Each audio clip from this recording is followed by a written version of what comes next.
3, 2.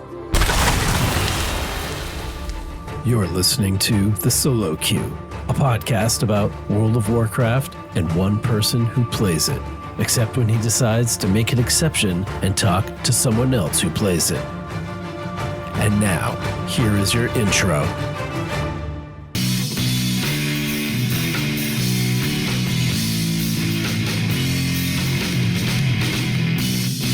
Welcome to How to Use Solo, a Solo Queue bonus episode where I interview people from across the Warcraft community.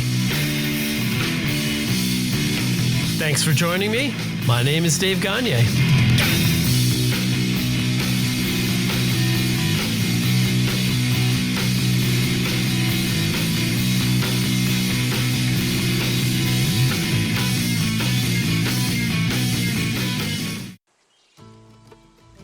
Welcome to episode 42 of Solo Queue, a monthly or so podcast about playing World of Warcraft as a solo casual player. But as it sometimes happens, I find myself not alone on the show today. I'm very happy to be joined by one of the very few World of Warcraft players that I have actually met in real life. I was thinking about this earlier today, and my guest is one of only 5 in-person friends who actively play World of Warcraft. One is a friend who I have not seen since college, which, if you want to do the math, is before Warcraft even came out. Actually, before even Warcraft 1 came out. Ooh, that's bad. One is a relative who plays mostly Classic. Another relative bounces in and out of the game, occasionally, graciously offering to carry me through some endgame content. The fourth is a friend who I haven't seen in at least 4 years. My guest today is the one that I have spent the least amount of time with, but our night in Boston, Massachusetts at the Warcraft 30-year celebration was one that I will not forget. Jason Lucas is a 21-year veteran of World of Warcraft who has forgotten more raid bosses than I even know. He has initiated more ready checks than I have hours played. And along with his co-host, he's coming up on 10 years as a Warcraft podcaster on The Starting Zone. I'm excited to welcome Shieldwald himself, Jason Lucas, to the Solo Queue. Jason, how the hell are you?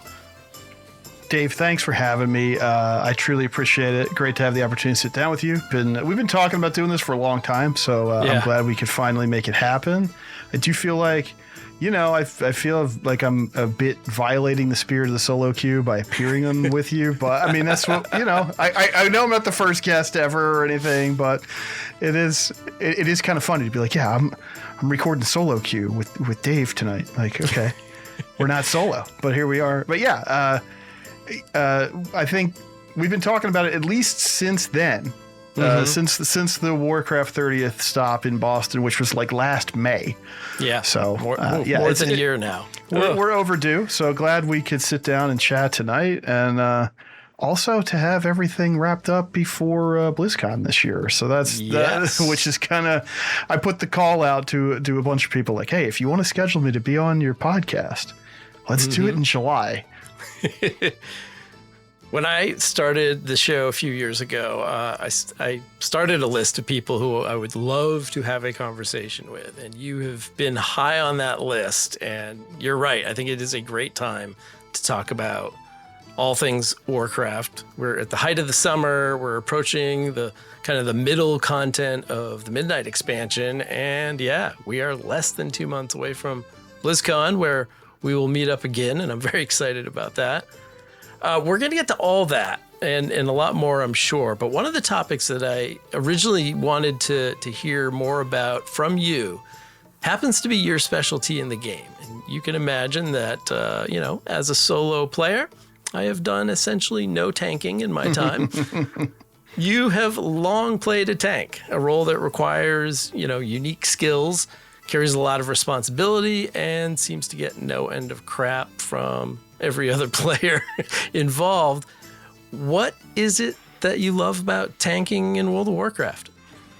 That's a good question. I don't really know how the tank life found me. I think just in any kind of game where you could customize your character, pick a class or whatever, or maybe you had a party that you were kidding out. You sort of get attached to certain characters, in those types of games. And I always gravitated towards the heavily armored melee fighters, right? I always thought that was the coolest archetype. And also I like the idea of building characters that were very defensively sturdy, like couldn't take damage, didn't take damage or whatever, or were really hard to damage. And so I always kind of played other games like that wherever I could, or that's what I wanted to play, In WoW, like, it was never my intention to start doing. And initially, when I started playing, the way the game worked mechanically made no sense to me. Yeah. And like the tank role was it was defined, but it wasn't super well defined. You're doing level up dungeons in vanilla WoW in 2004, 2005. You could reasonably complete it without anybody playing what we consider to be a tank today. Mm-hmm. It wasn't until Burning Crusade that I started playing protection spec and trying to like learn how to do it. And I think the big appeal was it was again like the heavily armored melee fighter, just the impenetrable wall. And also, you don't have that level of competition with the other DPS players. And, also, you have the game is testing different decision-making processes for you than it is when you're especially back then, than when you're DPSing. And so I didn't really want to, I'm going to memorize and practice my rotation, and I'm going to figure out my big opener, and I'm going to work out all my timings. Even back in, 2000, it wasn't really until probably 2007, 2008 that I really tried to go down this path, right? And so by then, even though it's primitive tools compared to what we had now to analyze play and stuff, but that whole thing never appealed to me. Oh, I'm gonna, I want to do the big burst damage, or I want to do the big dots or whatever. I never wanted to play any of that anyway.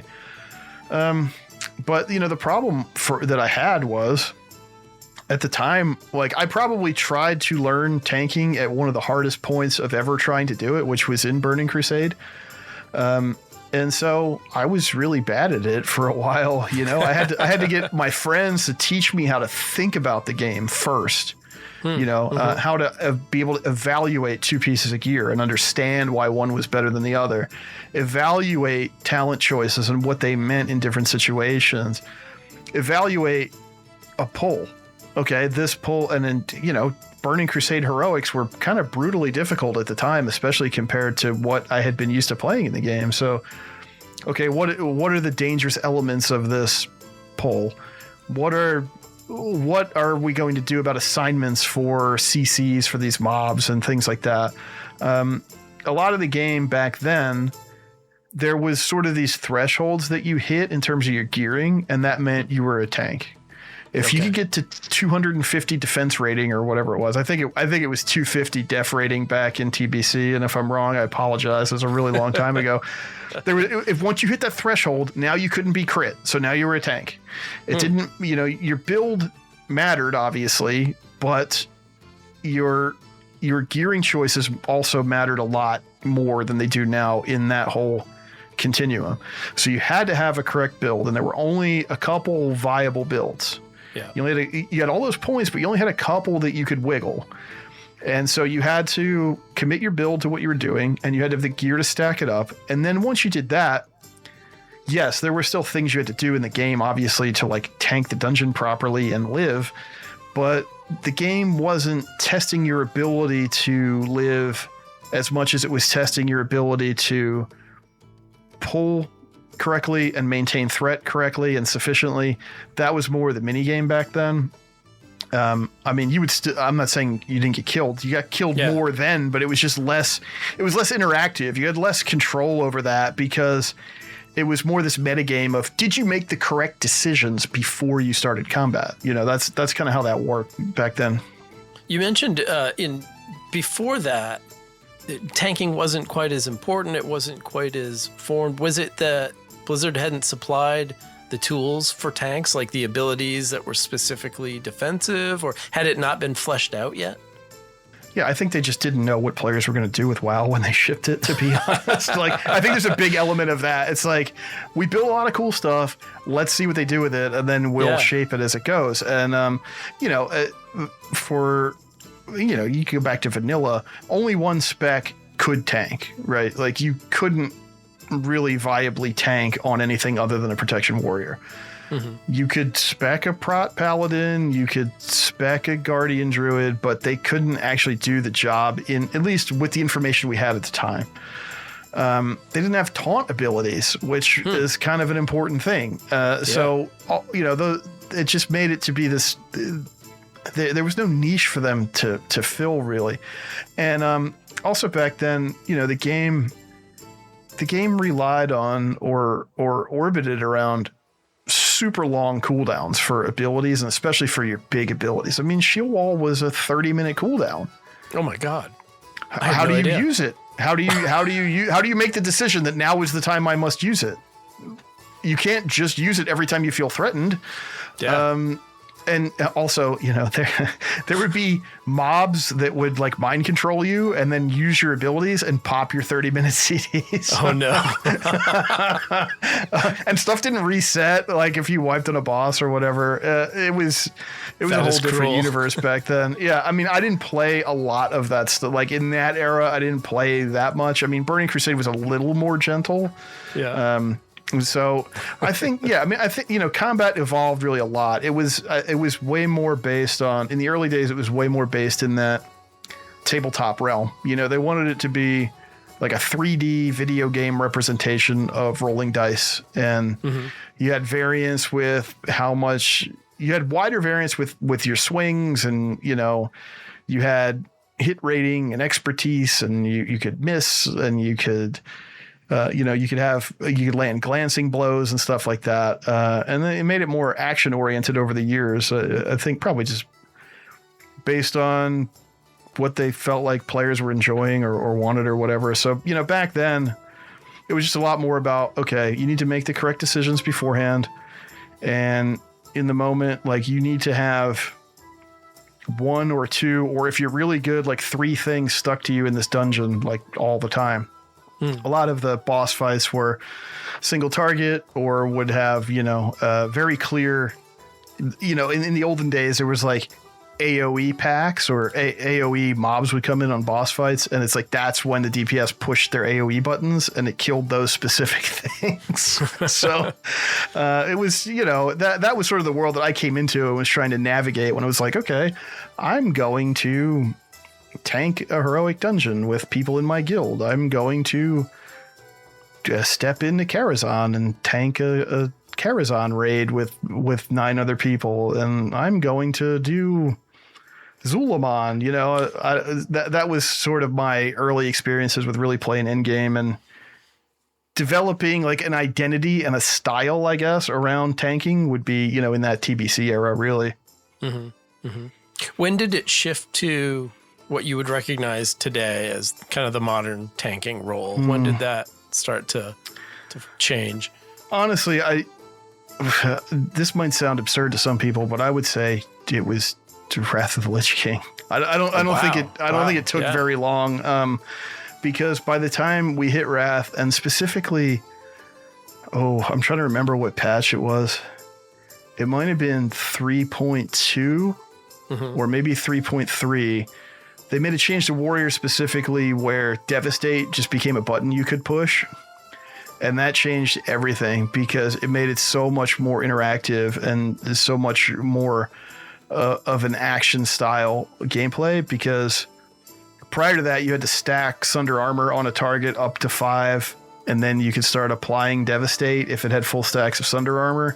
And Sunder Armor did no damage. It was just applying the debuff. Yeah. So I remember clearly, I don't remember what patch it was, but I remember the feeling of logging in and like, I can just Devastate now. Oh, this rules. Wrath is the era where we got Dungeon Finder, and a dungeon became not a thing that you explored with your friends or an ad hoc group that you built in advance. Yeah. And maybe spent an evening in there, and maybe you cleared it and maybe you didn't. That was sort of like the vanilla model, right? The TBC model was like, okay, you need to have these specific bases covered. We are playing endgame all the time now in TBC. The adventure element, that was vanilla. You max leveled in vanilla, and now you're going to quickly level, and now you're playing endgame for the rest of your life. So it became about, you have to do heroic dungeons because they have the good loot, they have the rep, they have the stuff you need to get into the raids, which is the big capstone stuff you want to do. So this dungeon presents you these challenges, so you better be able to account for these types of CCs you need to apply, and these dispels, and these types of crowd control mechanics. And then in Wrath, they said, what if a dungeon was something you could do in your lunch break, and we just put you in a dungeon with 4 other people, and we match the rolls up, and you run down the hallway and AoE everything and kill the boss, and then, repeat 2 or 3 more times. That started in Wrath. And so obviously there's nuance. There have been changes, but I think really the big seismic shift happened pretty early on.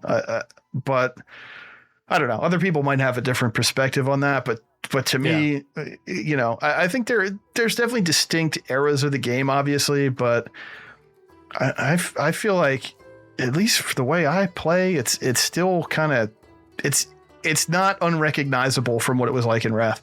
Mm-hmm. What does, speaking more nowadays, what does that role entail? Like, what do you have to gear up for every time you're heading out to tank a raid, take dungeons, what have you? Well, I mean, I think the biggest thing is you need to know where you're supposed to be. Yeah. It's very, there's a lot of positional demands on the tank. You need to make sure that things are where the team expects them to be. Mm-hmm. You need to make sure they're not going to move, to places that people don't expect them to be. At this point, all the concerns of the past, of like these meta decisions you make around your character, they're out the window, right? You pick the spec, and now you're a tank. You don't have to get your def rating up. There's no tank stats on gear anymore, so you don't have to get your expertise up to 26% or whatever, or was it 13% and hit was 26%, something like that. You don't have to find the cloak with the bonus armor on it. Actually, I don't like that all this stuff is gone, but this is the way it is now. You just slap whatever gear on and you go do it. Really, the tank role it's morphed into more of a very sturdy third of a DPS, or like a half a DPS maybe, instead of this very defensive focused type of gameplay, which I don't love. I mean, you do still have to pay attention to the defensive element, but if you go look at guides, if you look at class discords, if you look at Archon or whatever site tells you what to do, it's all about just maximizing your DPS. Defending yourself and living is assumed that you're just going to be doing that. Yeah. And every theory crafter is going to tell you to do as much damage as you possibly can. And I'm not sure that that's right. I'm not sure that that's correct or helpful for a lot of players. Like, I think it's actually bad in some ways. But is it the way Blizzard has designed the game, though? I mean, are they just meeting what Blizzard is setting out? To some extent, because Blizzard doesn't give you the ability to obtain bonus armor from a cloak or your rings or whatever, right? Like, Blizzard doesn't let you put all stam gems in all like 18 of your gem sockets because all of your gear has sockets in it. So I think there is something to that.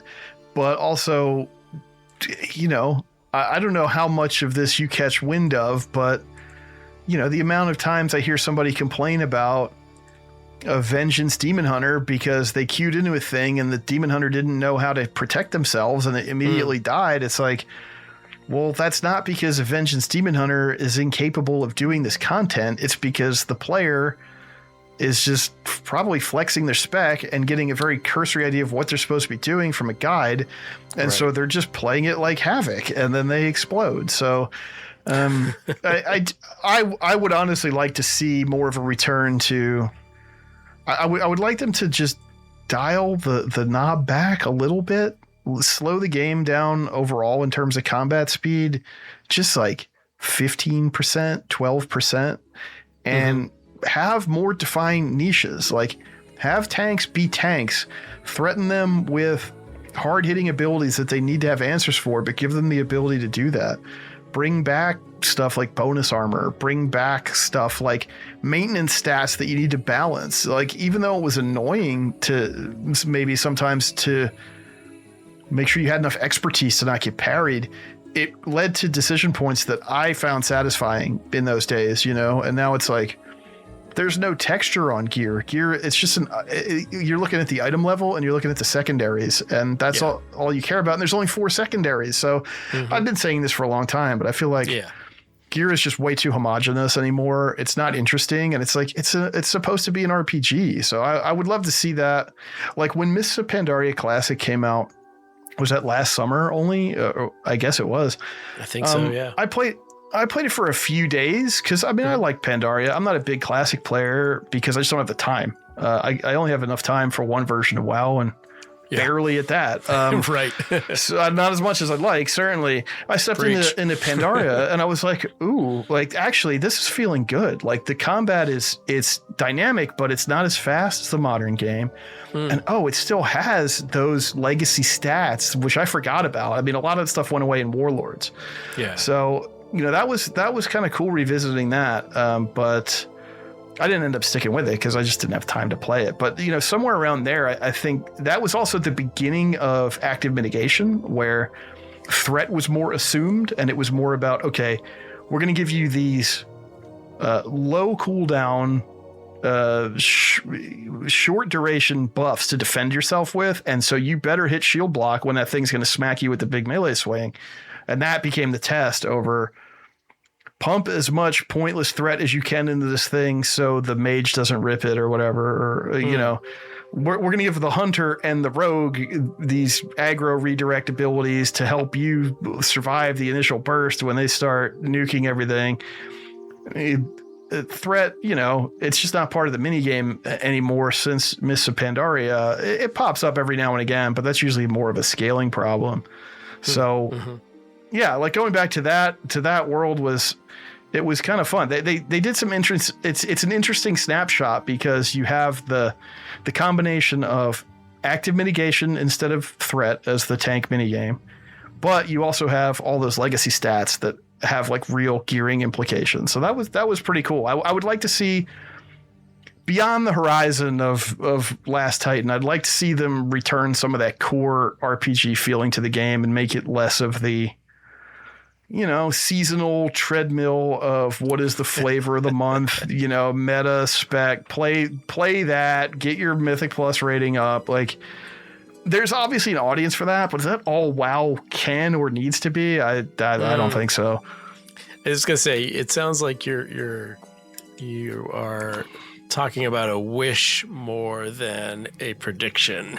Do you think it's likely that in this, you know, in this whatever world we're in, video game world we're in, is it possible that they would slow things down, that they would add nuance instead of melt it away?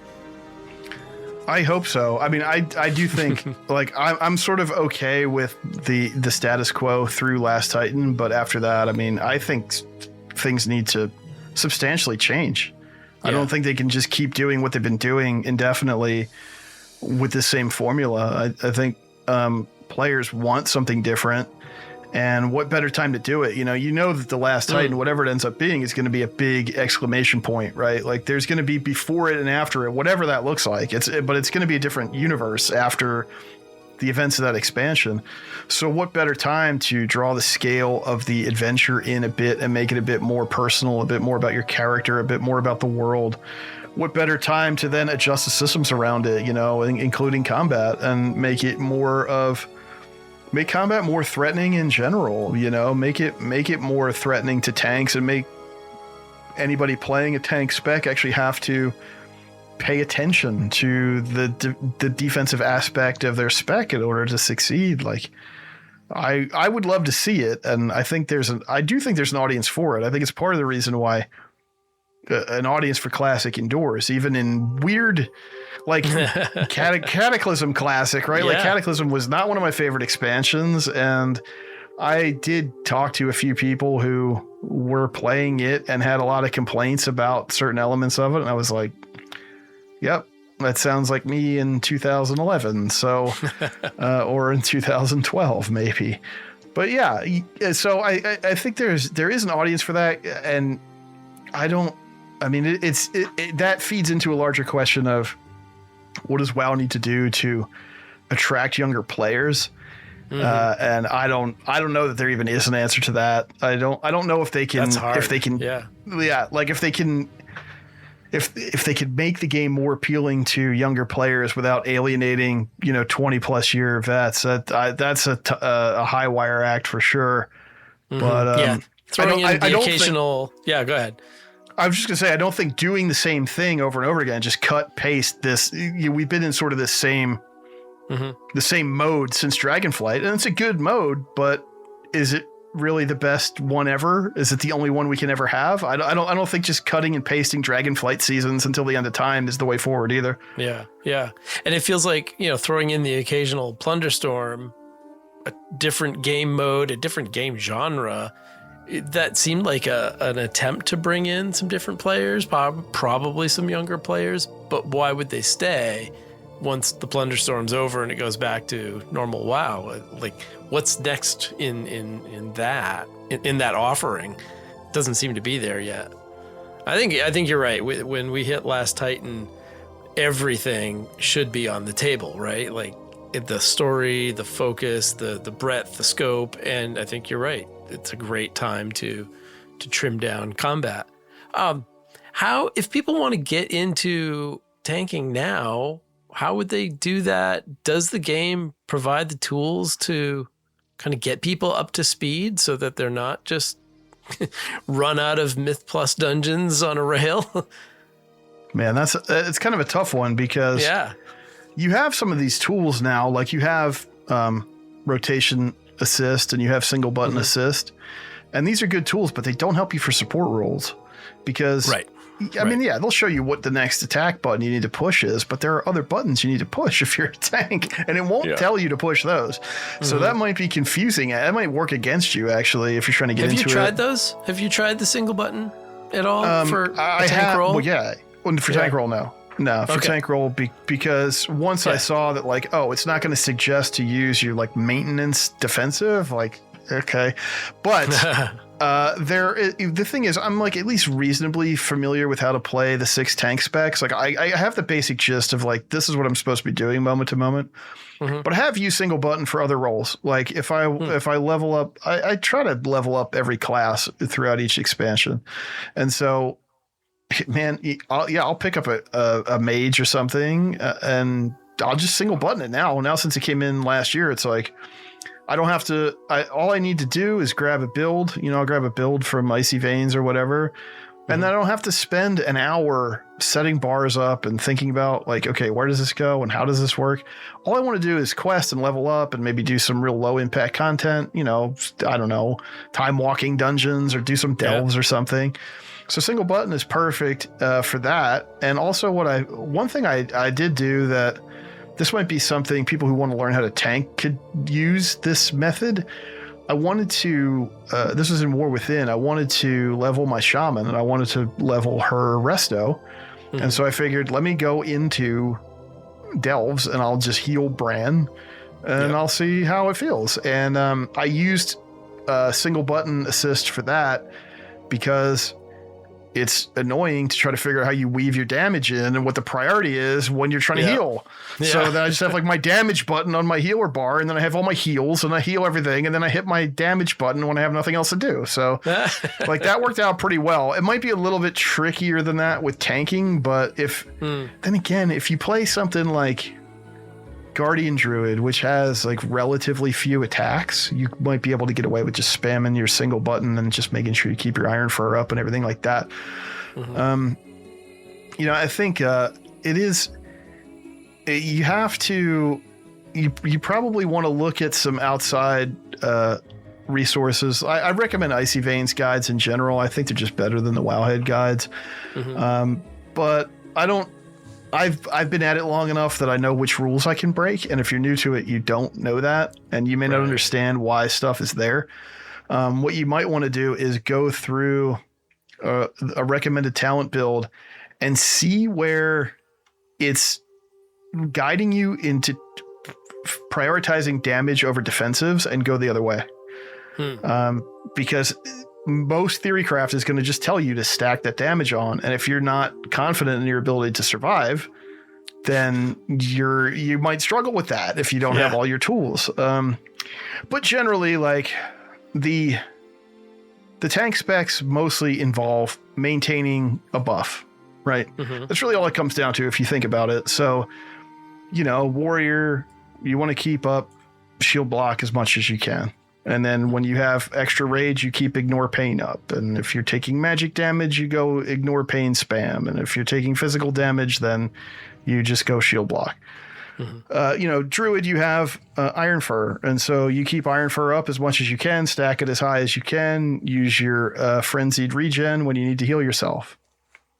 Paladin, you have Shield of the Righteous. It's not as good as shield block, but it's a similar concept. You maintain uptime on that. You heal yourself with your healing abilities when you need to. Monk, your buff is actually passive. You just take damage and then you get rid of it with your defensive. So you just wait until it starts blinking at you and you drink your brew and then your damage goes away. But that one is actually, you'd think that would make it, you'd think it would make it easy to learn, but it's actually one of the harder ones to wrap your head around, I think. Yeah. So they all have kind of these rules that they play by that you just need to understand that that's what you're supposed to be doing. It's about maintaining a buff or proactively healing yourself, with your abilities. And you need to understand the priority of that over, spending your resources to do damage. And once you can maintain your buffs and understand where to use them, then you can weave in more damage. So like that's an important, like a micro element of playing a tank spec is understanding how those things work and like why they're important. You can't just import a build and go in and just start smacking hotkeys. You need to know what your abilities do. So learn what your abilities do. And then, there are one nice resource that's in the game now is Lindormi's Guidance, right? So if you want to do keystones. Oh, yeah. Yeah. It makes stuff glow. So you know that you're going to have a viable route. It may not be the best route. It may not be the most efficient. It may not fit your group's damage profile to the best of their abilities. Oh no, their parses are not going to be as good as they could have been had you gone the other way. But it would get you to 100% forces by the last boss. So I think that helps immensely because, tanks are expected to know what they're doing. You're expected to know where to go, where the best way to get there. You're expected to know which mobs are dangerous and how to approach them. You are expected to be the first one in line with the interrupt or the CC. You're expected to know how every boss works and to have the boss positioned where the party wants it to be. So these are all things you need to develop. I would say the best way to do that is in a zone of safety with friends, which is, I know that's going to be tough for this show and for the show's audience, because you need low impact social stakes.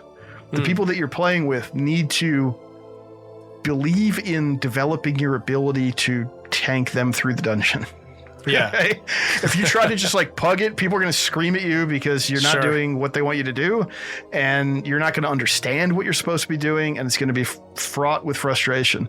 There are some good communities that, have learning runs, like Dungeon Dojo is one that Spencer actually runs with them, and it's one we've kind of pointed people towards in the past because they do have like low stakes, just kind of social runs, like get into doing Mythic Plus, like figure it out. There's some other communities that do similar things. So, I'll tell you this, like I don't pug anything like ever. it takes a lot for me to even hop in a match made queue for like a heroic or a time walking dungeon, because people treat tanks like NPCs. So yeah, I mean, it's been years. I mean, it was 2018. If you remember BFA. The end of it was right before BFA. It was the end of Legion, where you could get I forget what the items were called, but you could do like your daily heroic dungeon, and you got an item, and if you got I don't know, a few of the items or whatever it was, you could take it to the blacksmith in Legion Dalaran, and you could buy a legendary. Oh, yeah. And so you could get those items from the heroic queue and from other stuff. And I had this great idea that I wanted to get every single legendary that every tank spec could get. That's what I wanted to do with my summer. I mean, now granted, I had a couple, I had twins that were not quite 2 years old at that point in time. I was not working because I was taking care of them all day. So, it seemed like a reasonable plan. But like, people were so nasty to me in these queues that I was like, I'm never doing this again. I'm finishing this project because I want these items. Like, Legion is my favorite expansion ever, and I loved just existing in the world that it created. And so I played it a lot, and I had a lot of stuff I wanted to wrangle out of it, and the legendaries were one of them. So I powered through and I got them all. But that was the end of me like ever doing like open queue dungeons because people were just like, you're going too fast, you're going too slow, you're doing too much damage, you're not going the way I want you to go. There's a world quest up in here and I want to kill the quest mob even though it's out of the way and nobody else wants to do the quest. It's just like the amount of complaints and abuse that I was catching just doing like the lowest stakes imaginable content. And that was 8 years ago. I can only imagine how much worse it gets out there these days. I mean, anecdotally, it is worse. Yeah, from what I hear around. Yeah. Oh. Right. I mean, it is intimidating, and there's a reason why there's a permanent tank shortage in the game, and it has nothing to do with the variety of the tank specs available or their relative power levels. It mostly comes down to social stakes. And so, I play with the people that I like to play with, and people that care about each other having a good experience playing the game when we sit down to play it. Yeah. And if I have to plug in a DPS or a healer here and there, I will. But you have the power of numbers on your side at that point, right? If I have 3 of my buddies and we plug somebody in and everybody's chill and polite, then it becomes, contagious in a way. Like that other person is just going to go with the flow of how we're running the group. So, but it's tough. I mean, like, I don't know. It's a big hill to climb. If you're like, I want to start getting into this, I would really recommend that you find a community and put as much time into that as you do into anything specific to your character or your approach to your personal play. Because if you want to play that content, if you want to play group content, it really enhances that. Now, if you just want to play tank specs to like level and do solo stuff with, it's the best way to go because you can never die. And you can pull everything, and you can play sloppy, really, because nothing like. As we're speaking right now, if you do that on one of the new mini zones in 12.0.7, like, stuff will kill you. That on heroic tier, like, that's hard enough that it will kill you. But in general, like, we have it's a phenomenon I've been discussing all throughout Midnight so far on TSZ as tank privilege. Like, tanks are immortal and they do enough damage that you're not like looking at your watch waiting for a mob to die. So if you want to just solo as a tank, I don't think there's ever been a better time to do it. You have a lot of options in terms of play styles with the hero talents and everything, and there's some really fun, there's some fun styles out there. They're not all equally powerful or viable at higher end content, but if you want to do delves and outdoor stuff and prey, go nuts. I mean, you can. Prey came out, and I was immediately just doing the hardest level stuff, the nightmares, and I was like, this isn't even. Can't die. I'm not even breaking a sweat. Like, the things are nothing is threatening. This is like first couple weeks of the expansion, so I think. Weirdly, because Blizzard has not moved the game in that way, right? Like there is no bonus armor anymore. There's nothing to aspire to defensively as a tank. Well, I shouldn't say nothing, but there aren't things that provide that kind of bonus, right? Like the difference between when you hit max level and then when you hit your max, you cap def rating and you got a bunch of bonus armor and you got your expertise rating, you would feel a big difference, right? Mm-hmm. Because now you have so much more throughput because you're landing all your hits and nothing's parrying you. And when you do get hit, you're not getting hit very hard because you got all this extra armor. You're kind of just starting at that point now because there's nothing else. You get more defensive benefit from your stats, but you sort of have this assumed baseline of defensive power just from your spec choice. And so I think because they haven't added these layers of choices and power acquisition from a defensive perspective for tanks to navigate, that like now all they're doing is just adding offense, right? Like my Apex talent is primarily just an offensive bonus. So now the game is not really tuned around hurting me to begin with.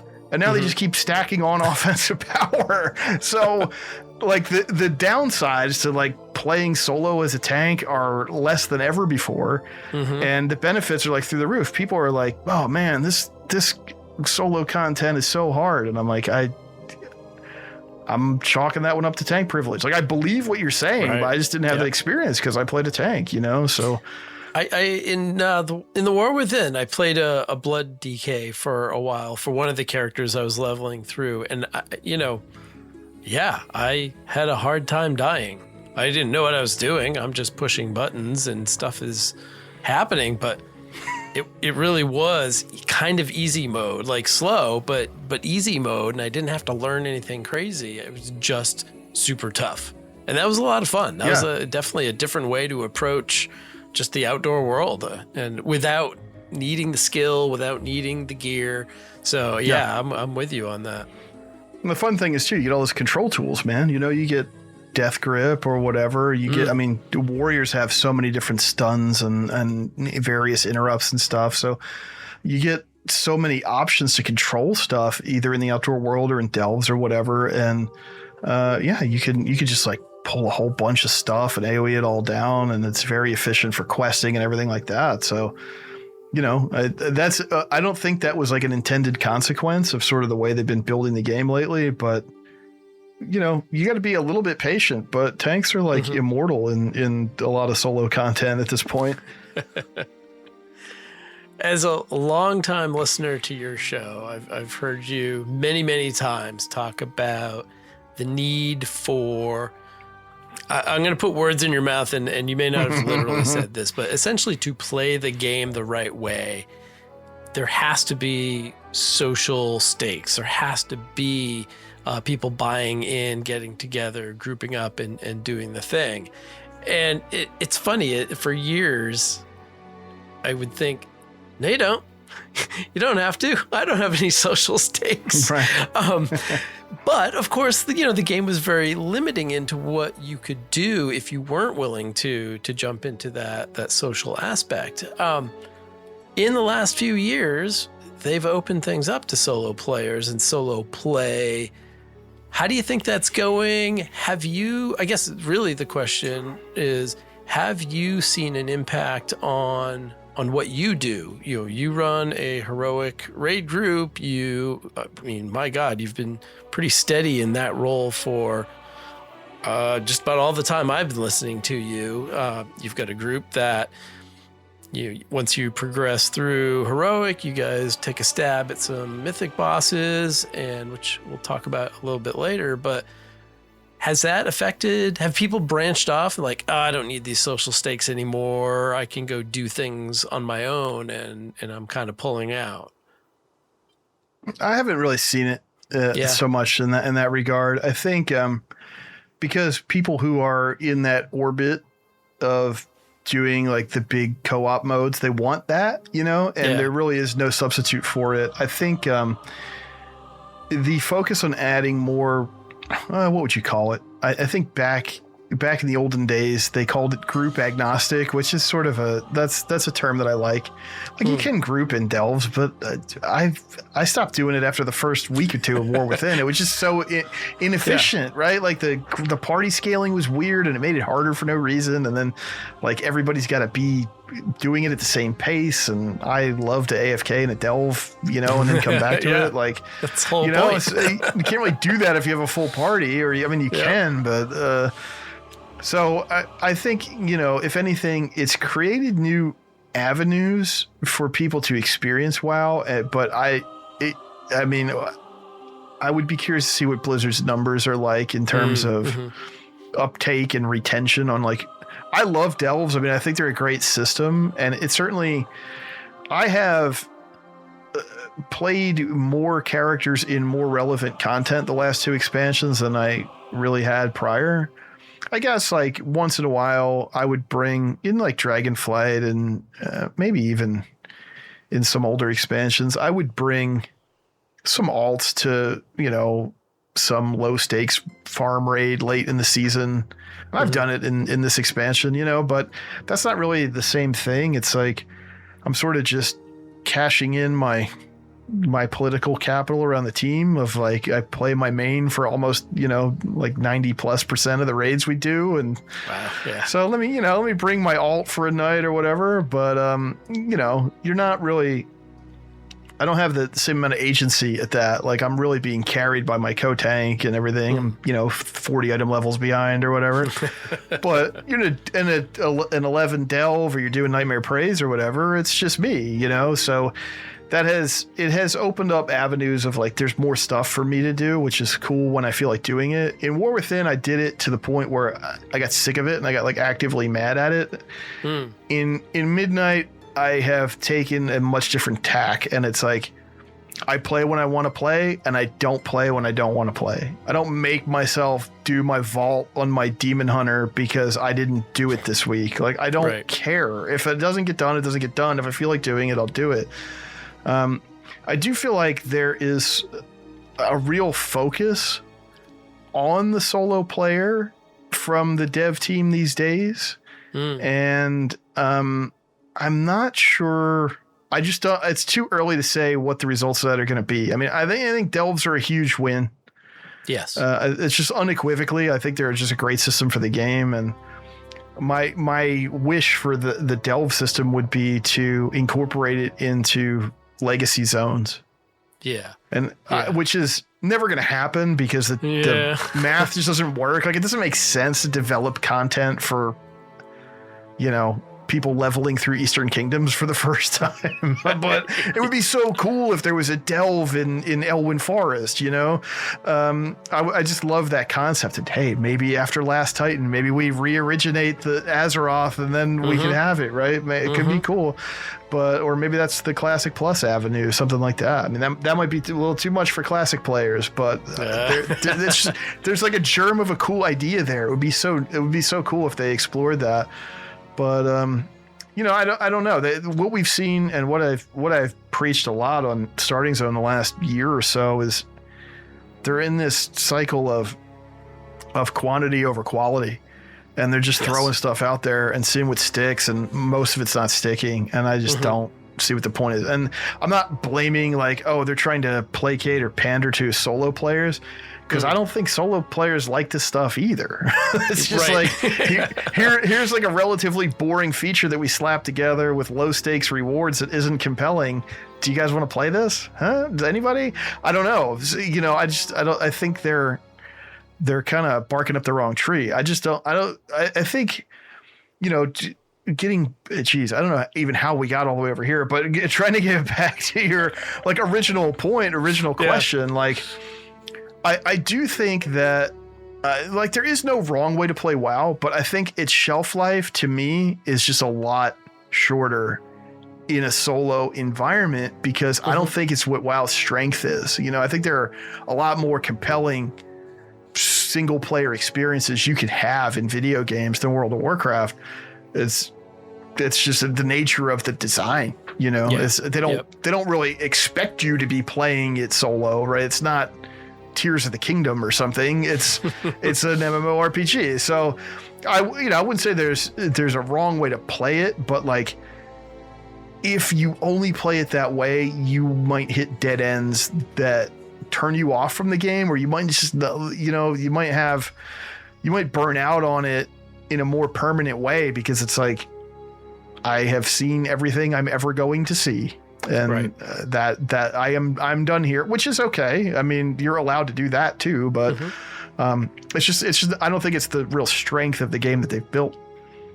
Yeah, I agree. And for years, it always felt like to me, the burden was on me to find my fun. I love this world. I fell in love with this world. I fell in love with the lore and the characters and all of it. And I know that I can't go anywhere else and find that, at least not this literal world. There may be other games that do things really well. Frankly, I'm not interested in shopping around. So, it's kind of like I made my deal with the devil. Here's where I am. And I think for me, being enterprising and weird and whatever, I did find my fun. I know that, those parts of the game are just off limits to me, which is fine.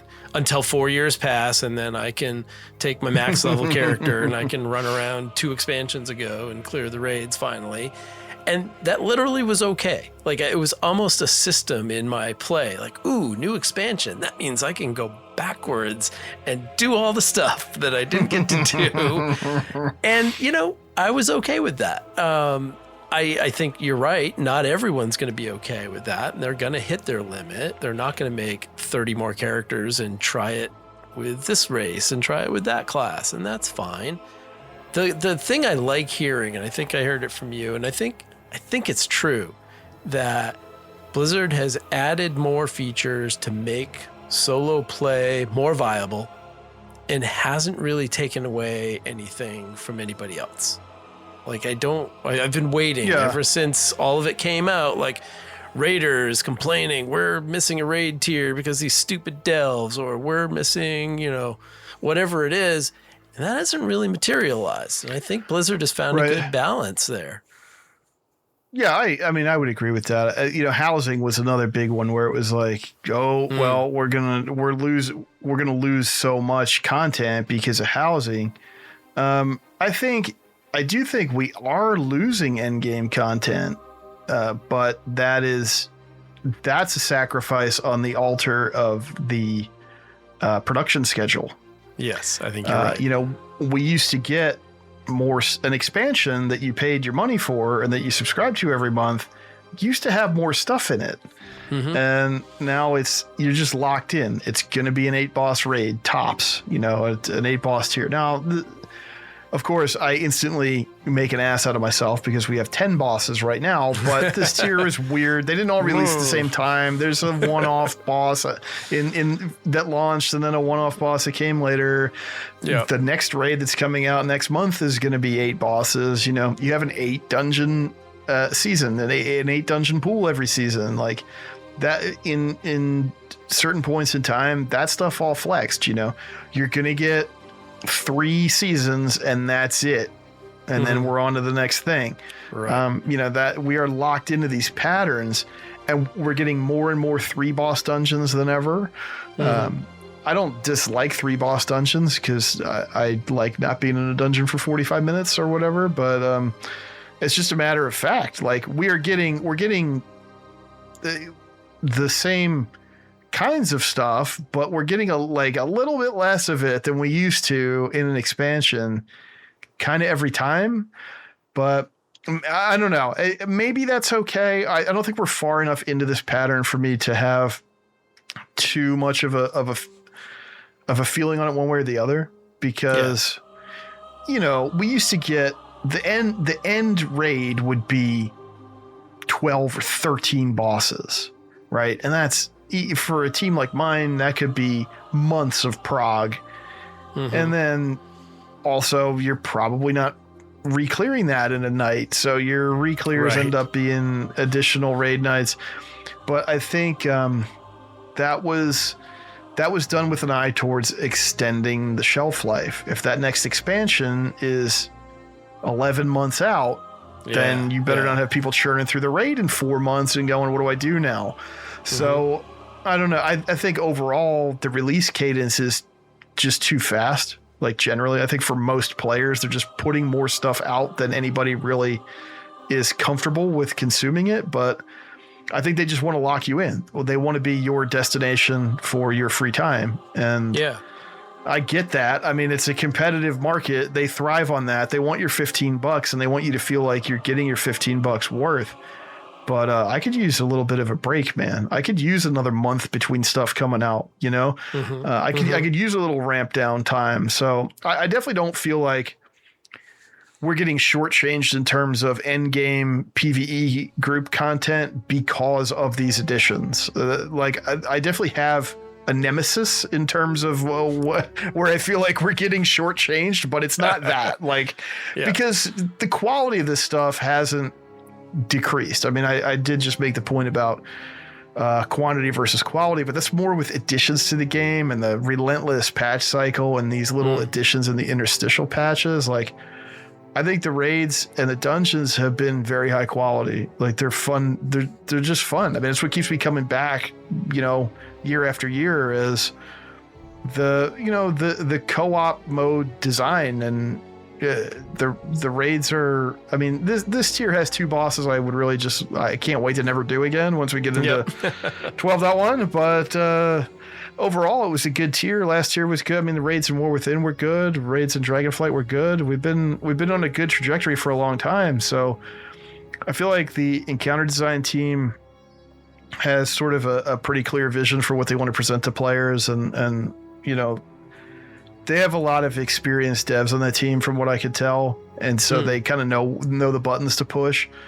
And I have no real complaints about that kind of content. I would just like it if expansions could have a little more room to breathe. We could get 4 seasons, even if it wasn't 4 seasons of new content. I will go to bat for a season 4, just to have a ramp down time and for people to be ready to miss WoW. You know what I mean? To like be ready for that big expansion launch because, I took the summer off and, the new thing looks really cool. And now I'm excited. And now it's this, this bigger thing. So that's just kind of where I'm at. Yeah, those season 4s were like hey, we did all these raids. Now we're just going to pump them all, rotate them all. Nothing new in season 4. There might be a gimmick to it, but it's not. If you took that season off, you're not really missing anything. I feel like that downtime is good for everybody. If you want the change of pace, great. But if you want to take time off, if you want to go play a different game, if you want to just dial it back, that's needed. So, I guess the question here is, can the 8-week cycle, can we all survive it? Is it going to stick around? I don't know. I sincerely hope not. I don't think it's good. I think, in Legion, my beloved Legion, we had an 11-week cycle. And damn, that felt good.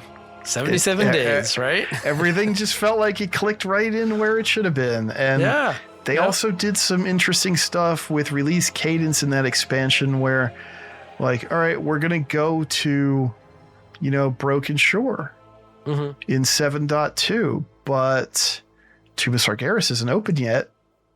You got to wait a couple months for that. And that was cool because it gave these content releases some room to breathe. Go explore the Broken Shore and do all the stuff in the outdoor zone and go through the, we're going to put some storyline in there. You have your Order Hall campaign and just let it breathe. And then we're going to do the raid release later. And now we're ready. We've now, laid siege to the tomb of Sargeras, and we're ready to breach it. And now the raid's open, and now we're going to have the raid cycle. And then, there was something really cool about the way that worked. I think that worked very well for me. And I mean, I get that the landscape is always shifting, and to keep a game like WoW running, I mean, they have a lot of different, there's a lot of different stakes in something like that. And I'm sure with Microsoft corporate ownership, I mean, I'm sure they want different things from the team. the game has obviously suffered as a result of the 8-week patch cycle. Like, obviously, the current patch we're in, I think, was less of a victim of that. And I'm hoping that maybe they can dial some stuff in more for future releases. But really what it comes down to is like the problem is not that they can't quality control the game. The problem is that the game is so overscoped. Yeah. There is so much stuff that comes out in every patch. You know, there's a little patch. It's the third patch of the cycle, and it has 4 new features in it and all of this other stuff that comes in. .7s used to be quality of life patches. Yeah. You know? And there's so many systems and little mini games and modes and all these things in the game that tend to, you know, there's knock-on effects, there's ripple effects that they can't really find at scale on this timeline. If they had extra time to QC it, and or if the scope of these releases was smaller, I feel like they would avoid these pitfalls. I don't think, you know, I mean, we're now, what? I don't know. 4 weeks into this? Yeah, so we're like maybe 11, 12 weeks out from, say, like Abyss Anglers and Prop Hunt coming in. Like, all that stuff with decor duels, what has this done for the game? Is anybody still playing it? Does anybody care? I don't hear anything about it from anybody. Well, in 10.5, you know, in the .5 and the .7, between those two, how many new systems are there? How many new of those little features? I mean, there's got to be 9, 8, 9, 10? Something like that. I mean, yeah. Yeah, you figure those 2 instance modes, Ritual Sites and Void Assaults, the 2 mini zones, you know, and all the stuff associated with them, the Omnium Folio, the Anglers. Yep. Yeah. The Dragon Hawk thing, the lore walking, it's a lot of stuff. And I'm not saying give me less stuff to play necessarily, but you know, one of the core Blizzard design tenets used to be concentrated coolness. Give me one thing that's awesome in a patch. Right. Let the .5 be one thing that's really cool and is QC'd and polished to all hell like Blizzard used to do before WoW. And let that be that patch's identity. You know, I don't need an expansion level laundry list of back of the box features every 8 weeks. Yeah. And I do feel like that might be turning players off because they log in and they go, what is all of this stuff? I mean, granted, it keeps Starting Zone relevant. We always have something to talk about, and people need guideposts for like, what does any of this mean, or why should I care about it or not? But like, I'll bet you, I haven't looked, but I'll bet you people that I play with on a weekly basis haven't done their Omnium Folio stuff. They probably didn't even know it was there. Yeah. Is it a huge buff? No, it's not, but everybody else has it, so you should have it because it's free stats and it's free throughput, but the game doesn't really introduce it to you, and it's buried in this sea of stuff that doesn't matter. So I think overall the whole philosophy is not great. Like, I think it's working against the long-term health of the game and people's interest in it. And granted, I am getting older. Everybody that I play with is getting older, of course. That's how linear time works. But it just like, it feels like the churn gets so much worse all the time. Like, people dip in for 4 weeks now, and then we don't see them until the next raid comes out, you know? Do you see more of that now? Yeah, I think it's more and accelerated as they've increased the patch cadence. I can only assume that they have done this to try to prevent that from happening, but I think they're actually exacerbating it because people are like, it's just too much stuff. Like, I don't want to do this. I can't do this. It's easier to say no when it's 18 things and I haven't done 12 of them. And that's happened to me. You know, I have kind of limited time. I've been bemoaning that in the last few episodes of limited time, and there's more things than ever, and I just kind of tune out because none of them really stand out Or I have to do a ton of research about, well, what's this feature? What's this feature? What does this get me? Which one's the best bang for the buck for the best cosmetics? Now I'm researching and I'm still not playing. And yeah, I don't know that that's a good strategy. Do you think the strategy comes from the fact that they're better at making the game, that they have better tools, that they can develop faster? Or do you think that it is just pure, we've run the numbers, we know when people check in, check out, we know 8 weeks is the sweet spot to maximize subs and maximize attention spans? Is it purely that business-like, in your opinion? I think it's a little bit of both, probably.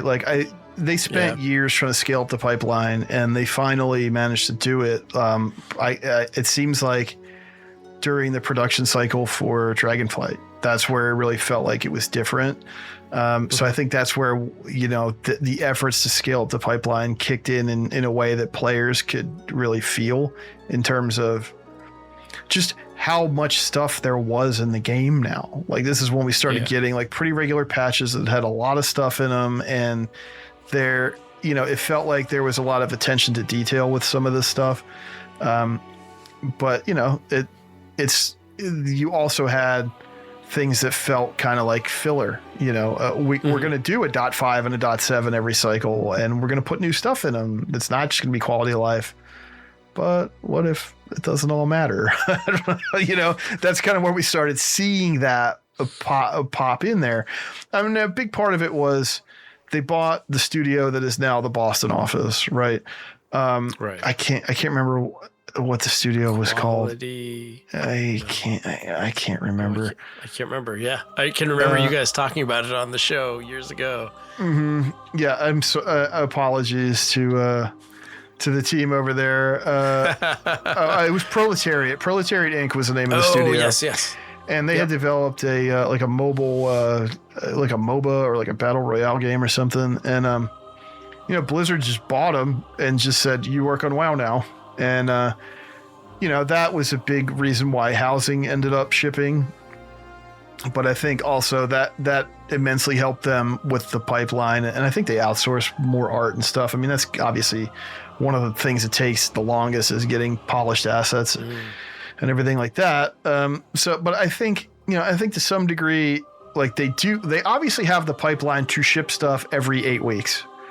Whether or not it's stuff you want to play, or whether or not it's stuff that works, it functions. They can ship it. It functions on some level. It may not be what they said it was, but it does something. So they can do it. I'm sure Microsoft loves that they're doing it, and maybe it helps keep some heat off of them in general, because maybe it does produce enough bumps in sub numbers. It's like, well, the revenue doesn't lie. I also think I can't shake the feeling that some of it is just stubbornness in terms of, the leadership in production, because they said they were going to do it, and they want to prove that they can do it, and they can do it for as long as they need to in order to keep making the game. And we've certainly seen eras of stubbornness before, but they're usually in other areas when it comes to the WoW team. So I do feel like there's this part of it is, this is just my perception as a customer. This comes from nothing I know about anybody, but it just seems like there's an element of, well, screw you, we going to ship it. Like we ship do it anyway. We're team 2, brother. We ship a patch every 8 weeks, and it's like, yep. Okay, like literally none of your players are asking for this at this point. So nobody's like, we need this sooner. In fact, like, if we're sitting here now, we currently don't have a release date for Curse of Ulatek. Come on, it's August 11th, right? I assume not. Well, if anything, it might be earlier. It might be. I think it might be earlier. It might be August 4th. But well, it's 7 weeks. Yeah, right. And then but it's going to be no earlier than it's going to be no later than August 11th. But so yes, correct. We're somewhere in that neighborhood, and it's like that means we have like a 5-month season to start midnight when you gave us 10 bosses split across 4 raid instances, and you're going to ship it a couple weeks before BlizzCon and you're going to ship it at the end of the summer when everybody's on vacation and or their families are starting back up their school year routine. Right, I mean, you have a graying player base, man. Like you don't have a bunch of 20-year-olds playing this game. And it's like, I feel like there's a big chunk of customers who would be like, oh, the next raid's going to come out September 15th or September 22nd. Fantastic. Gives me another month. You know what I mean? Just wrap up summer stuff, get the kids back into their routine. I mean, this is not... They did the exact same thing last year, except there was no BlizzCon, right? Like Ghost of Koresh came out early August. Season 3 started early mid-August. And it was like, this timing stinks because it's summertime and I want to be in the pool or at the beach or doing whatever. I don't want to be in the ramp up phase and WoW. And now we're in the same, because of the schedule, it means stuff comes out at the same time of year all the time. And so here we are a year later, we're in the same boat, except we have a BlizzCon a couple weeks afterwards, you know, which we didn't have last year. So which is more pressure on the team because they got to build stuff to show specifically at BlizzCon. They got to work BlizzCon. You know, they don't use like event staff for that. It's the people on the teams are there running the booths and all that. So it's like, is this really worth it to get this out the door before then? But then I guess it leads into, well, then if then you can't show anything for retail WoW for midnight at BlizzCon because Curse of Ulatek isn't out. So now you're stealing the thunder of this thing that's about to come out. These two separate tracks of like planning these releases are just not, they're colliding horrendously at the end of the summer. So that's just kind of where we're at this year. So tell me about BlizzCon and so it is developers. It is the people who should be making the next thing get dragged in to staff this. This will be my first BlizzCon. I'm very excited. But, you know, you saying that makes me think, okay, is the next patch cycle going to be 8 weeks? Because that's going to include a week at BlizzCon, which I'm sure for them is, you know, it's obviously not just the weekend. That must absolutely chew into a huge chunk of their time. Oh yeah, Are they going to be able to pull that off? Like, are we going to see something 8 weeks after August 11th? They're going to have to. They're going to have to. Oh man! Look, it makes all of this that you've said. It makes me think somehow the entire timeline of World of Warcraft should have been flipped backwards, and so when everyone was chugging Mountain Dew and Red Bulls and you're in your 20s and whatever, that's when the 8 week patch cycle would have been great. And now I can almost hear you wishing for a selfie patch. I can hear it. You're almost like, oh man, wouldn't that be nice? That'd be perfect for the summertime. Yeah.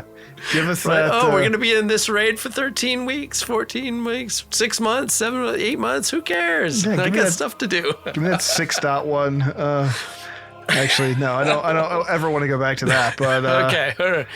Yeah, I mean, listen, maybe they're doing something radically different this year, but in the past, it's the dev teams are on the show floor, staffing the demo booths.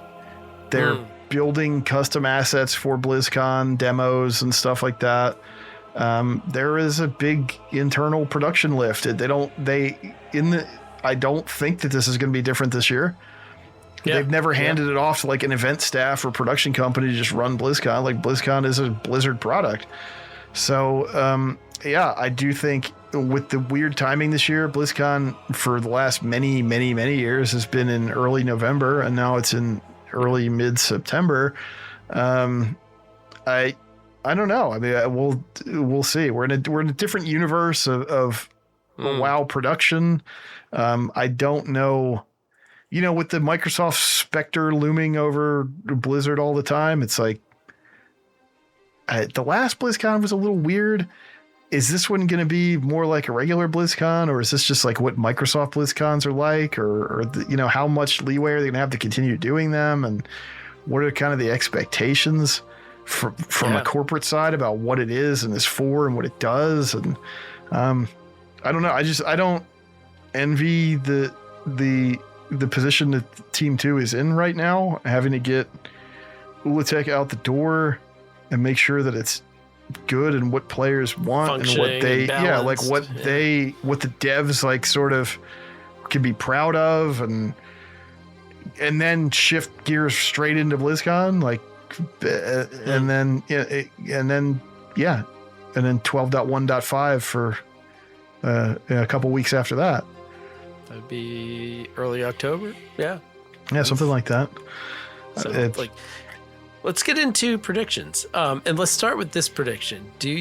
What are we going to see on the floor? What are they going to be showing off? Are they going to be showing off, the last patch, the last, of this expansion, or are they going to be able to show us something from the last Titan? I think that's the biggest question out there, right? Yeah, I mean, this is really weird because we've been, we've had BlizzCons that were mid expansion before, right? Like we've had a BlizzCon right after an expansion came out, like 2016, right? We had Legion was out, and we knew that 7.1 was Return to Karazhan, and we were playing that right before BlizzCon, and then BlizzCon happened, and they took the lid off of 7.2 and showed us Broken Shore, and then they had the Argus tease, and it was awesome. It was like, all this stuff looks so cool. This could be so fun.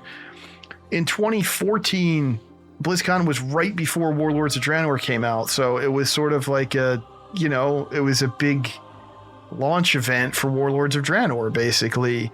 Obviously, we've seen expansion announcements at BlizzCon where it's like you're kind of in that downside. It's year 2 of the expansion that you're in instead of year 1, and it's like, here's the next thing. Here's the opening cinematic. Here's come back at 11 for the deep dive, and we'll show you all the slides with all the information about what we're doing and the in-game stuff and whatever else. We'll do the zone flybys and all that. And that's what we got in 23, right? Like we were in the back 9 of Dragonflight. Not even we were all the way down to the back, 3 or 4, I guess, at that point. Yeah, right. Mirdrasil was just about to come out, I think. I don't think it was quite out yet, if I remember correctly. So, but we knew, it had been on PTR. It was everything like that. It was not, they weren't taking the lid off of any Dragonflight stuff at that point. So that was okay, after this, then it's War Within, but wait, there's more, and that whole thing. And I'm not sure that was a great idea either, but that's a different story.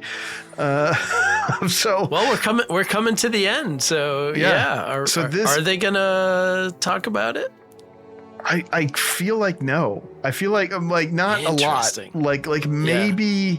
Maybe we get some teasers and some cinematic type stuff that kind of sets whatever table they can for the story without trampling the end of Midnight.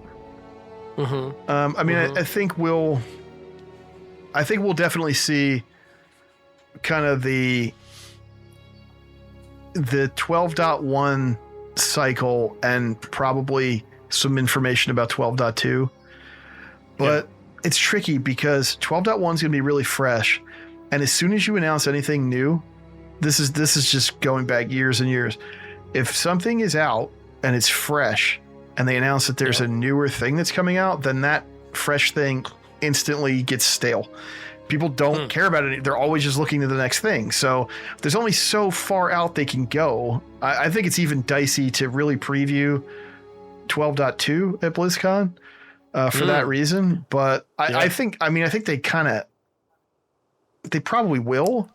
And maybe we get some light teases, but I think it's going to be a really quiet year for retail WoW. I don't think it's retail WoW's moment was kind of 23, and I think 26 is a bit more like, okay, so are you guys enjoying Midnight? Yeah, you looking forward to Last Titan? Cool. Anyway, Here is. Here's Classic Plus, here's Camelot, or, I think it's going to be a much bigger year for the Classic side with whatever direction they decide to go in for whatever we're colloquially calling Classic Plus right now, whatever they end up calling it. But I think it's pretty clear that that'll be the big main stage presentation for World of Warcraft. There's too much stuff swirling for the trilogy, and you can't. Yeah. You can't rush the beats at this point. You cannot. Mm-hmm. You can't spoil the end of Midnight, and which you might have to do to. I'll bet they could. You could. That would be. Why would you? Why did you do any of this the way that you've done it? Let me say this. I got really, really grumpy when they put out the 12.1 Wowcast. And if you remember the timing of that, 2 days after 12.0.7 launched, they talked about 12.1. And in that, they were like, hey, remember when Zul'Jin does a thing and blah, blah, blah. But that content wasn't out yet. It didn't come out till July 7th. Remember, the story came out later. And I got really grumpy when they walked over and basically gave away the 12.0.7 story to jump ahead to Curse of Ulatek. And not that it was groundbreaking and not that it was like, oh my God, I can't believe you gave that away. But it showed me they didn't really care about kind of preserving that and not spoiling their own stuff. I really hope they don't do that. Like there has to be a temptation among somebody to say, oh, we got to talk about The Last Titan. But I hope they don't. Yeah, I mean, I think there's ways that they can tease elements of it and make it cool. I think of like the the Argus tease at BlizzCon 2016, which it was like, oh, what is that? That's cool. But we had no way to contextualize it. They didn't tell us what it was. And it was only, if you weren't really super keyed into that stuff, it was only when 7.3 ended up on PTR that you understood what they were doing. So I think there's ways they could tease Last Titan that don't make sense to us but are exciting. So I mean, I don't think they want to it's weird because this is probably the Last Titan BlizzCon, right? Like Last Titan should... there's not going to be another one before it. Yeah, right? Last Titan should be out in August of 27, which is really weird to say, but it's probably true. Wow. So no, you're right. This is the Last Titan BlizzCon. So what does that mean in terms of what do they have to wring out of it? But I think it's a mistake to step on anything that they don't absolutely have to on the way out of Midnight. I think they need to keep the current content as relevant as they possibly can in players' minds. Like you want it to feel important to the players. That's going to make them show up.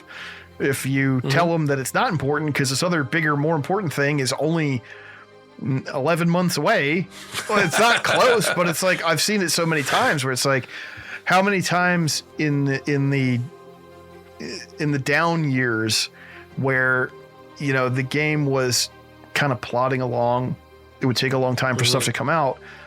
You'd be stuck in the last patch for a year or whatever. Right. And then they would announce the new expansion, and then players would come back in droves because the new expansion just got announced. Man, it's going to be awesome. The best expansion in World of Warcraft is always the next one. Right. And the worst one is always the one that you're currently playing. That you're stuck in for...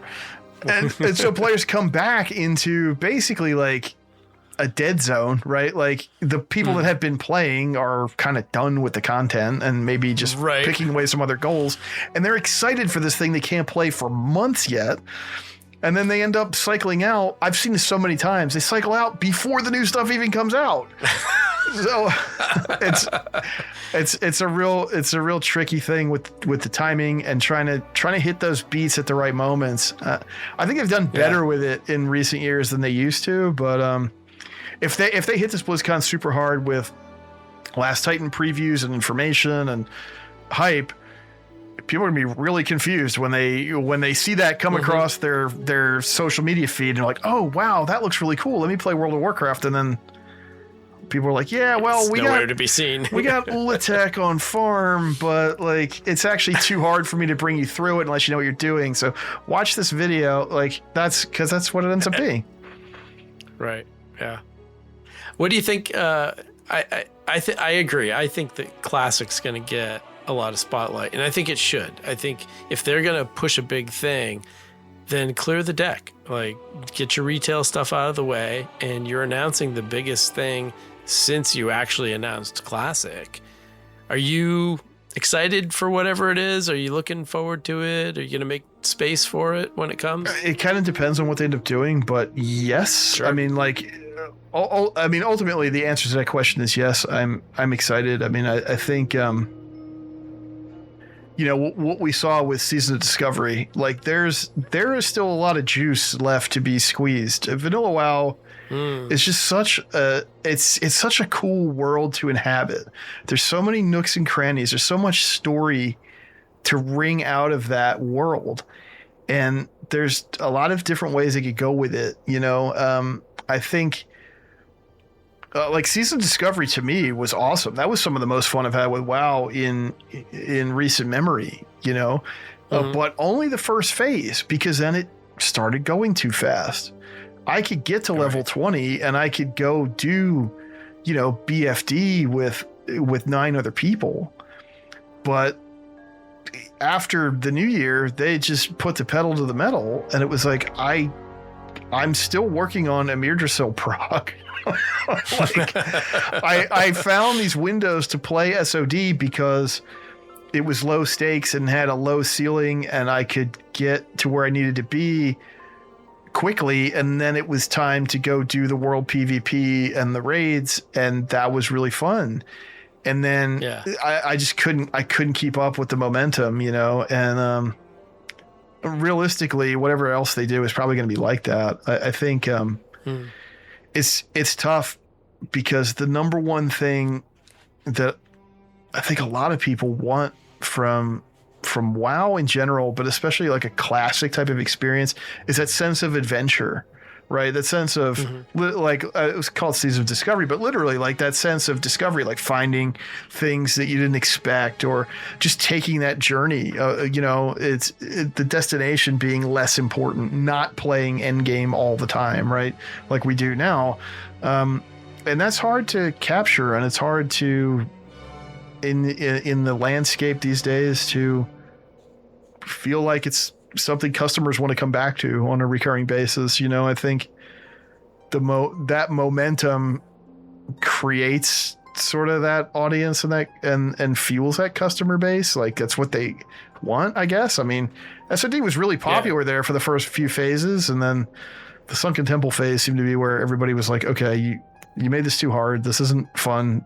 The demands here are a little bit more than what we're looking for from this experience. But by that time, so many people had fallen off too. So I don't know. I think there's so much potential there, but like, how can you release something that has room to breathe in this climate, and players can just go in and explore and enjoy without it being this race to the next gate, right? It's like, okay, go. You have, I don't know how long the phases were in SOD, but they weren't much different than 8 weeks apart, right? So it's like, okay, the starting gun, like go get the level 20, get your runes, get all this stuff. Okay, go do BFD as much as you can and get as much gear as you can, because you're gonna have to level up to level 30 or whatever it was, and now you got to go to do Nomragon, and so you got to do that as much as you can do it before you got to run to the next gate, get to level 40, and then you got to do Sunken Temple. And it's like,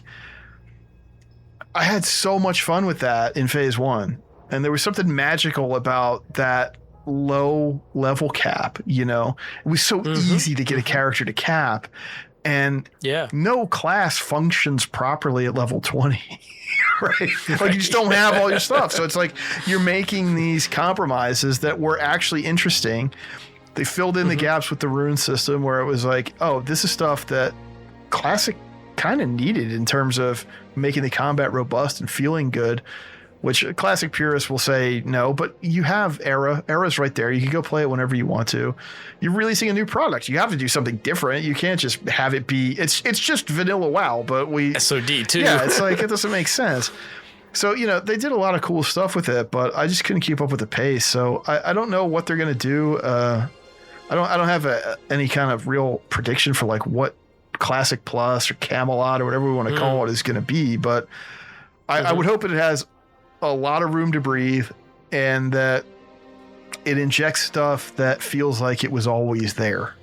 That was kind of the magic of SOD too. The stuff that they put in felt like it belonged there. It didn't feel like it was like tacked on, or it was, we've kind of seen it with the remix modes where there's this conceit across the whole top of the thing that like, oh, the Infinite Dragons are doing something silly. It's like, no, man, you're just like, this is vanilla WoW, but you just never saw this part. Like, you know what I mean? Like you're kind of walking between the raindrops in a way, like you're putting stuff in there.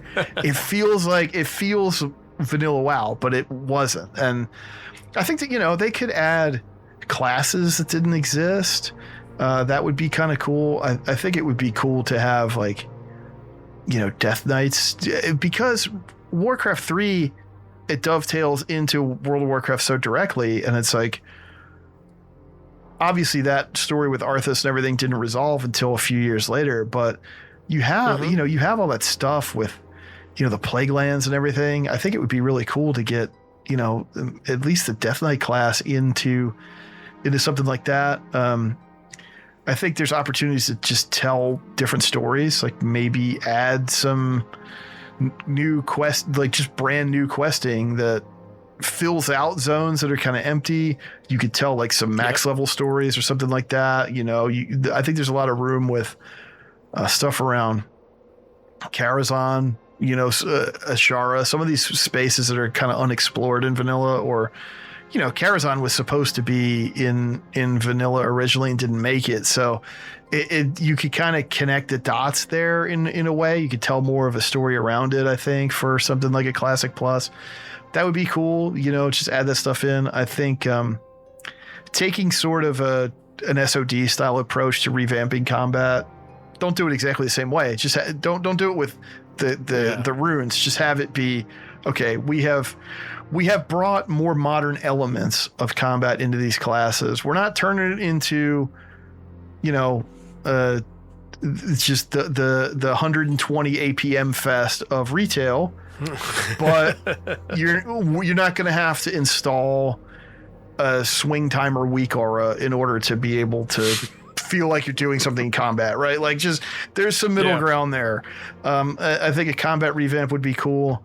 And yeah, so, those are some things I'd kind of like to see. I just want it to be really centered on Eastern Kingdoms and Kalimdor. Like, just make it like that core experience. I don't want to go to Northrend. I don't want to go. I don't want them to add zones that are not, that core kind of experience. One thing I remember, I got dragged for this from the classic audience, but it was around the time, it was a couple years ago, they added skywriting to the entire world, right? And they were doing the cups for the skywriting races, and they had also done a revamp for Scholomance, and there was stuff you could do in Scholomance that would then unlock some stuff in Naxxramas, and then you could get crafting patterns for stuff that had been long removed from the game to get certain transmogs, like original tier 3. Oh wow! Which of course you could only get if you had already had tier 3. So, which I didn't. But you also get like the old frost resist gear patterns that would get the mogs for that. But it was cool, like kind of secret quest line, and you have to go through and farm Scholomance and find this drop from this rare that might spawn in there, and then that unlocks these features in Naxxramas. That stuff was incredible, and I was back doing a whole bunch of stuff in the old world, and I was like, that. And this was also they had added some tech to the old world to increase draw distance and bring it more in line with the Dragonflight zones and stuff like that. And I was just like, I would love a version of Classic that has modern visuals mixed in. And oh my God, dude, the Classic crowd was like, you are out of your mind. These models are so ugly. How do you look at retail? And I'm like, dude, look at this orc from 1999, man. Look at the oven mitt hands. Like, I mean, I love the style of World of Warcraft. I always have. But like things move on. Like I would love just like a modern coat of paint on that content. And maybe, who knows? I mean, that could be on the table because you figure the models are already done. I mean, the new models are now old. They exist. They're now older than the old models were when the old models shipped. Although some of those models were already 5 years old when they shipped, but the new models are older than the old models were. But the thing that makes me go is all the props and stuff they do for housing. You know, you could use a lot of that stuff to give a fresh coat of paint to the stuff in the world. So I would like it if it had some, or maybe like, I don't know if it's possible to have a visual toggle. Some games have that. Some Blizzard's games have that. I don't know how technically feasible that is in World of Warcraft, but that way it's like, if you want just the vanilla graphics, you got them. And if you want the modern environment graphics and character graphics, you can have them. You can switch back and forth. That'd be so cool. But I mean, I think whatever it is, it's going to be big because we haven't heard anything from this team really, you know, and we know that there are people still there plugging away on Classic. I don't think that re-releasing Mists of Pandaria was that big of a hurdle, right? Compared to like designing a new game. SOD wrapped up what? When was the last SOD content? Was it like April of 2005, something like that? So it's been quite a long time since anything new came out from that team. So I think it's going to be something substantial, and I'm excited. I'm definitely going to play whatever it is out the gate. You know, where am I 8 weeks down the line? We'll see. But will it be on the floor at BlizzCon? Will it be ready to play? I think it will be. Yeah, and it'll probably be one of those deals where if you don't have to buy the virtual ticket to watch stuff anymore, but I'll bet you it'll be a thing where if you have a BlizzCon ticket or you buy whatever their digital goodies pack is, you get like beta access to it or whatever. Because it'll probably be out this year. I would think they'll probably show it and then they'll probably ship it by like November. That would be, I would think, be 2 months. Yeah, like do a public beta for 2 months after the show and then ship it, and that's what I'm kind of expecting, something in that neighborhood. So you know, we'll but I do think it is going to be the star of the show in World of Warcraft land on stage this year. That'll be interesting. What are you're an experienced BlizzCon attendee. What are your favorite parts? What suggestions do you have for people like me wandering over for the first time? I mean, the best part is just the people. You know, the show is cool. You could watch the show on YouTube. You know, like it's going to be on there, so you can just see the presentation. But it's the people, because that's what makes the game work, right? I mean, it's called BlizzCon, but it's World of Warcraft Con, like it always has been. In 2023, it was really World of Warcraft Con. You know, for a while there, it started to sort of become Overwatch Con. And I'm not saying that like Overwatch isn't a popular game that has a big presence there, but like it did feel a little bit weird in a way. It was like WoW was really taking a backseat to Overwatch in hearts and minds, you know, of the BlizzCon attendees. 23 really felt like a Warcraft Con in a way that it hadn't for a while.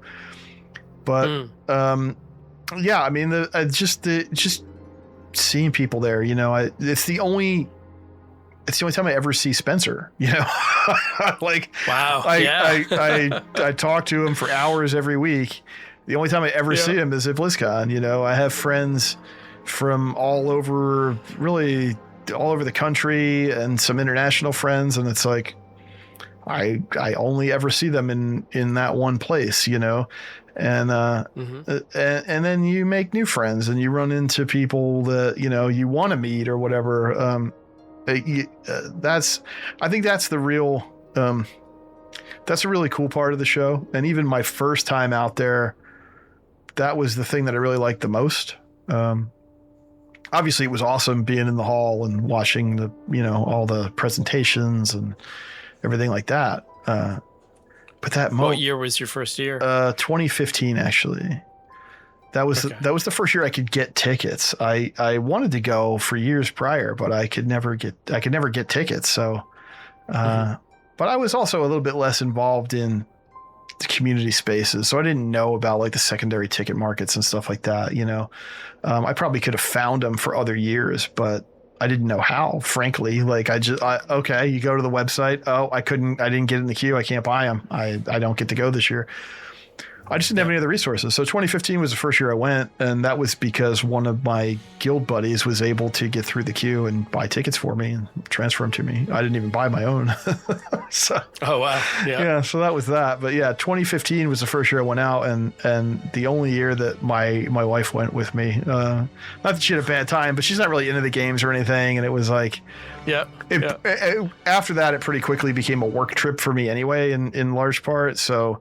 the appeal diminished for her to make any return trips. But 2015 was like, that was the magical one. You know, the first one is always the best one, because after that it's like, well, okay, I've been there, done that, kind of, right? Like once you you've kind of but that year it was like, oh wow, okay. And you know, I stayed at the Hilton. I checked into the Hilton and turned around, and I heard this guy talking, and I recognized his voice, and it was Jeff Kaplan, who used to be the game director in World of Warcraft. He was working on Overwatch at the time, which had not been completely... It had been revealed, but it wasn't like out yet. It was 2015, so it was still 5 months out. 6 months out. And so I introduced myself to Jeff and just told him how much I loved WoW, and it was like, you know, how much it meant to me and everything. And he was like, hey, are you from like Philadelphia? Like your accent, it sounds... I'm like, yeah, well, yeah, I'm from the Jersey side, but, and like he like picked that. I don't know how he picked it out. My accent exists, but it's not very pronounced. So that was just funny, you know. And so like I ran into him. I ran into Ben Brode at the hotel, who used to be the game director on Hearthstone. And at the time, like I was doing content, but I had no profile, you know. I was doing Starting Zone whenever Mick would have me on, but I wasn't. This was just vacation, you know, and I was kind of like starstruck running into these devs whose work I admired so much, right? And it was also just a different era of Blizzard, you know. Blizzard was still Blizzard back then. Blizzard is... I'm not going to say it's gone, but it's not the Blizzard of 2015. Certainly, you know, I mean, Mike was still there. Frank Morheim, Frank Pierce was still there. Alan Adham, I think, was freshly back. He was unretired at that point, and maybe that was 16. I can't remember, but you know, the founders were still there, and there were some of the, you know, they sort of had these high profile developers, you know, like they would let people have a media profile. I don't know if they don't let people do that anymore, or if people just don't want to do it. And I wouldn't blame anybody for not wanting to do it, but sure. It's a different internet now. Yeah. I had like a list of developers that I was hoping I could run into, you know, for my BlizzCon trip and just say hi or whatever. And I got to do that, you know, and I don't think I've really had that experience as much in the intervening years. That first year out, it's just purely a fan who just wanted to soak it all in. It was just so much fun. And you know, I knew some people from the scene and everything from like I said, I mean, I had been guesting with Mick on Starting Zone for a good few months at that point, and Mick was semi-local. I mean, he's a SoCal guy, so he had been out to BlizzCon many years, and Blizzard had Starting Zone out to BlizzCon for many years at that point. And so getting to meet up with him and him kind of show me around the area and stuff was awesome. And that was the first time I met Spencer in person. And, all that stuff was awesome. And there was a few other people that I don't think I wouldn't say that I knew, but there are people I wanted to meet or say hi to, like from the space. World of Podcast was a thing at that time, and Con Before the Storm, and so I went there and I said hi to some people. I met like Pat Crane there, and probably embarrassed myself. Sure. It's just all that stuff, and it was one of those wide-eyed, because I never thought I would ever go. That was a once in a lifetime thing. I can't afford to do this every year. I'm not going to be able to get tickets.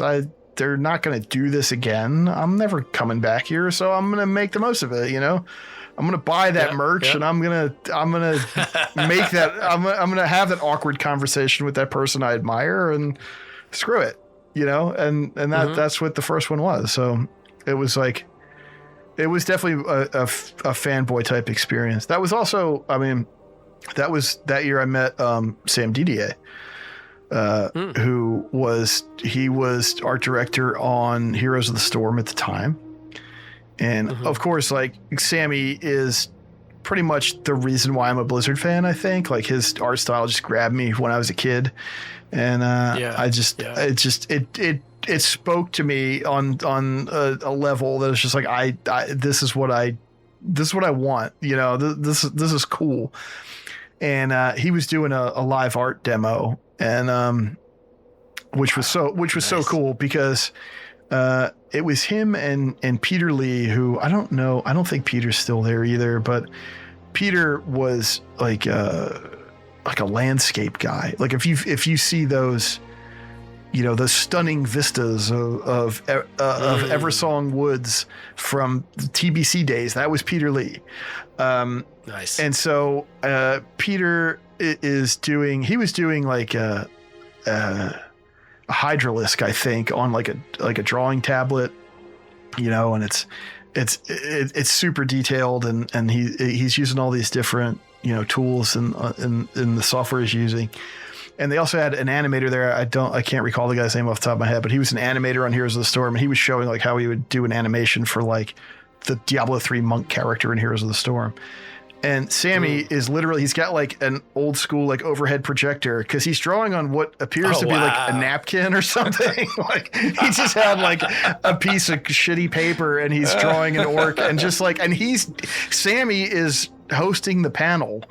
And he's just chatting and like sketching his orc, and just like he's throwing questions to the panel, and he's like taking questions from the audience, and he's just drawing the whole time on this little piece of paper. And then he did a signing afterwards, like right next to the stage where they had done the demo.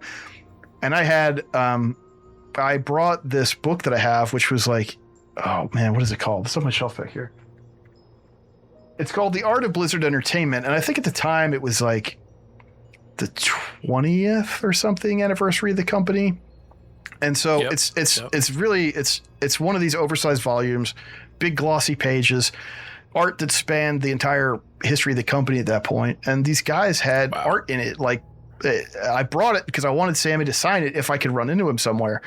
And so I got Peter and Sammy to sign it, and I just like kind of shot the shit with Sammy for a few minutes, and he knew who I was from Twitter, and then that turned into a thing where he like recognized me the next year, and then from that point on, we kind of had like a bit of a congenial relationship, and we had him on the show and a couple times actually, and all that, which was such a trip. And it's like, but that was kind of the mode that I was in. Like, I'm just gonna go and fanboy out, and so 2015 was just like, it was such an incredible trip because I just let myself do that and had so much fun in the process.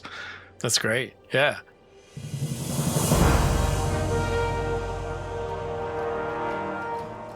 Hey, it's Dave, just jumping in here for a moment. I could listen to Jason talk Warcraft forever. And I did. And you just half did. If that sounded like a bit of an abrupt ending, well, it's because it was. That spot was a little past halfway through our conversation, and it felt like the right place to pause and get this first half out in an episode to you. In the next episode, we will continue this conversation, talking about Jason's 10-year run with his co-host Spencer Downey on the seminal weekly Warcraft news podcast, The Starting Zone. I'll offer up my observations and criticisms of the raiding scene, including the whole race to world first thing. And we'll jump into what ironically, given all of this talking we've done, what ironically might be the most efficient lightning round in solo queue history. Y'all come back now, you hear?